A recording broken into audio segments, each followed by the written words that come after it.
Right, folks, this is not really about Julie's fence because it's down and done. You've seen all my water forward. We've got a wee new fence. I better mention Robert Dunn, fucking Caston, does a bit of vroom and look you work out what he does for a living. Vroom and sits next to people while they're driving. Anyway, Robert, that's you got your mention. Anyway, never mind that. Prestwick Promenade celebrations is on tomorrow in Prestwick. It starts about 12:15 down the promenade in Prestwick. I think it's the back of or the front of Queen's Nursing Home.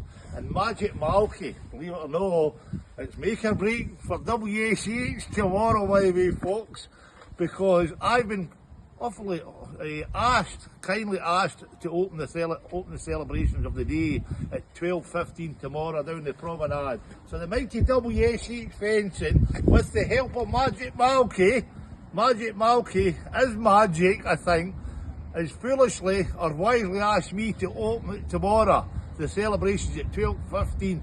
So anybody going there tomorrow, please be nice to me and don't boo me, clap me. No booing, but clap, and say hip hooray for the mighty WSH tomorrow at Prestwick Promenade.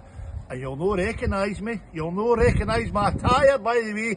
See, Michael, there we go. Well, I'm no Michael Portella, Julie. Julie, I'm no. But there you go. That's Julie. Julie had to get in there, so she did. But there you go. She's on tomorrow, Prestwick Promenade, Magic Malky and the rest of the team. It'll be a great day. There'll be something there for everybody to enjoy. See you all later, folks.